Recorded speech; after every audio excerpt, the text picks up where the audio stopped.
Oke, terima kasih. Assalamualaikum warahmatullahi wabarakatuh. Salam sejahtera, salam perdamaian bagi kita semua. Dan saya di sini memperkenalkan diri. Saya Boni Kertaraja dari Kota Yogyakarta, dan di sini saya ingin bercerita tentang kehidupan perdamaian itu yang bagaimana. Hidup damai itu yang bagaimana, gitu ya. Nah, pengalaman yang saya alami di dalam keluarga itu, eh, bagaimana menciptakan kehidupan perdamaian di lingkungan keluarga kecil, yaitu terutama perdamaian dalam diri sendiri. Kita berdamai dengan diri sendiri itu yang pertama yang harus kita kuasai, sehingga kita bisa menciptakan perdamaian di keluarga, eh, masyarakat, dan lingkungan yang lebih luas. Kalau dalam diri kita sendiri belum tercipta, belum damai, otomatis kita tidak bisa mendamaikan orang lain. Nah, itu yang harus kita gali dan harus kita ciptakan diri sendiri. Nah, bagi teman-teman yang hadir di sini, itu marilah kita mengawali dengan berdamai dengan diri sendiri seperti yang saya alami. Ya, pengalaman ini saya alami dari sejak kecil. Saya sejak kecil itu sudah berani memberontak budaya patriarki yang seharusnya perempuan itu menurut apa kata orang tua, masyarakat, dan lingkungan. Tetapi pada saat itu saya tidak tidak menuruti kata mereka, karena saya misalnya perempuan harus berpakaian memakai rok, ya, supaya kelihatan feminis, feminin, bukan feminis, feminin, dan harus kelihatan seperti seorang perempuan yang lugu gitu. Nah, pada saat itu saya tidak mau memakai rok. Saya bersekolah pun tidak mau memakai rok. Saya tetap pakai celana, dan bahkan saya dibully dan diancam tidak akan diluluskan. Saat itu saya alami pada waktu SD, tapi saya tetap pakai celana dan tidak akan merubah diri saya sendiri. Nah, akhirnya uh, pada tahun kelulusan itu saya udah deg-degan, diluluskan atau enggak gitu kan. Nah, pada itu saya tetap diluluskan, bahkan mencapai nilai yang tertinggi. Karena apa? Karena adalah salah satu wakil uh, di sekolah itu dalam kegiatan-kegiatan keolahragaan. Nah, pada waktu itu saya mewakili tentang event-event olahraga yang mewakili sekolah. Jadi saya disuruh mewakili sekolah mengikuti pertandingan. Dulu itu banyak sekali, diantaranya ada bulu tangkis, ada kasti dulu. Dan kalau dulu SD itu ada olahraga yang namanya kasti, terus ada lompat jauh, lompat tinggi. Itu semua saya mewakili itu sampai saya lulus dari SD. Kemudian, nah, ini problema lagi masuk ke SMP, mau tidak mau saya harus memakai rok, dan itu pun kalau hanya di sekolah aja. Dan kebetulan pada waktu itu sekolah saya sekolah agama, otomatis kan harus pakai jilbab, pakai kerudung dan rok panjang gitu ya. Nah, itu jadi problema, tapi saya tidak setiap hari pakai kerudung. Pakai rok sih masih, dalamnya pakai celana.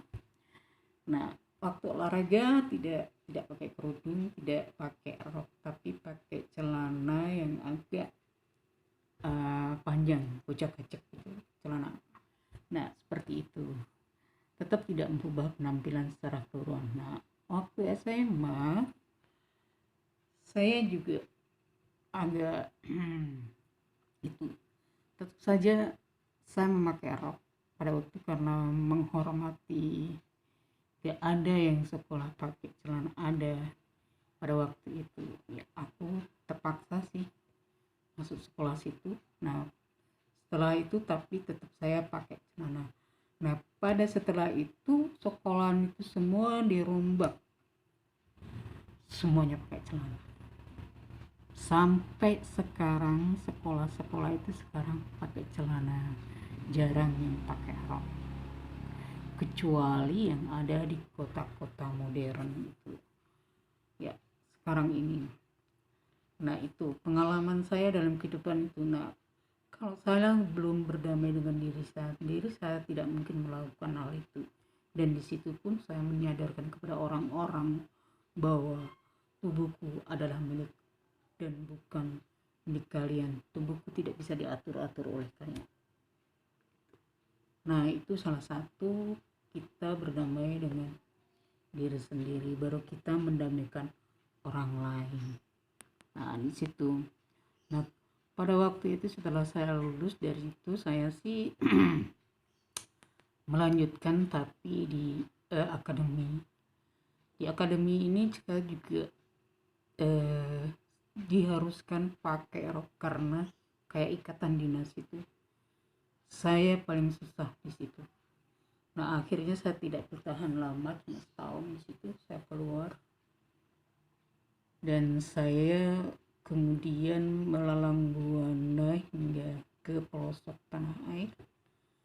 Di situ saya mencoba untuk salah satu mempertahankan. Saya waktu itu kayak wiyata bakti di daerah terpencil, dan di situ mendapatkan masalah yang sangat-sangat sulit sekali untuk diajak damai. Karena budaya patriarki di situ sangat kuat dan kolot, dan di situ adalah pernikahan dini banyak sekali, dan salah satunya saya mencoba untuk mencegah pernikahan dini itu. Salah satu siswa supaya dia bisa lulus dan tidak menikah secara dini, itu baru kelas 5 sudah dilamar. Nah saya mencoba mendekati sang pelamar dan orang tuanya untuk berdamai, jadi untuk mengulur-ulur mereka supaya tunggu sampai dia lulus gitu, paling tidak lulus SD gitu, sudah agak ya bisa menikah kalau terpaksa, dalam keadaan terpaksa, karena di situ budayanya memang budaya pernikahan dini begitu. Nggak nyampe kelas 6 lah di situ, semua rata-rata sudah menikah. Dan saya prihatin sekali di situ pada waktu itu, gimana caranya untuk mengubah masyarakat ini.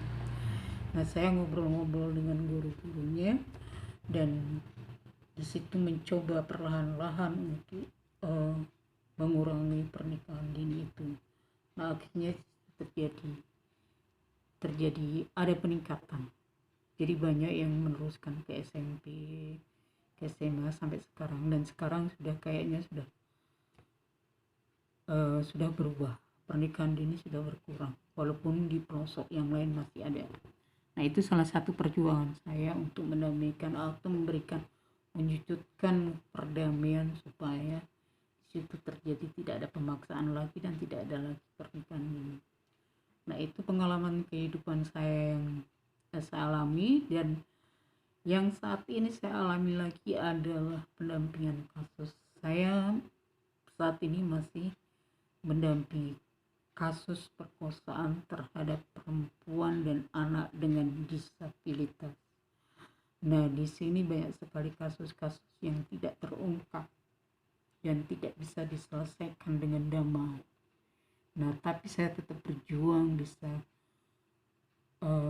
penyelesaian dengan secara damai, terutama pelaku-pelakunya ini harus bukan dihukum atau apa, tapi diberi penyadaran bahwa orang-orang pelaku ini rata-rata pelakunya adalah orang terdekat dengan korban.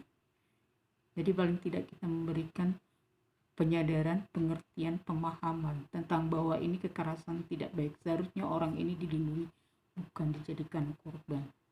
Nah itu kebanggaan saya itu bisa mendamaikan orang-orang yang bermasalah Jadi pendampingan kasus ini banyak masalah dan bisa diselesaikan dengan damai. Banyak juga yang sampai ranah hukum, karena teman-teman disabilitas ini jarang sekali yang mendapatkan keadilan sampai ranah hukum. Jadi saya berjuang ke sana sehingga dia mendapatkan keadilan. Nah, disitulah kemudian kekecewaan saya kalau saya bekerja tidak bisa menyelesaikan masalah secara damai. Nah, di situ merupakan kekecewaan saya, tetapi saya berusaha untuk mewujudkan perdamaian ini supaya kehidupan ini bisa semakin rukun dan damai, sentosa, sejahtera.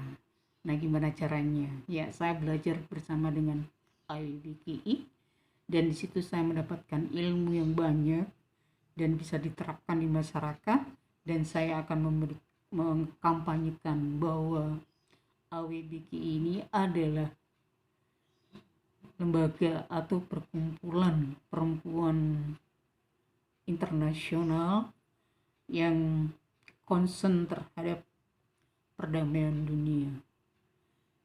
Ya, kalau seorang ibu di sini merupakan adalah kelembutan hati seorang ibu untuk menciptakan perdamaian dunia. Itulah yang saya dapat saya belajar banyak dari IWPC, atau kalau di Indonesia perkumpulan perempuan internasional gitu ya.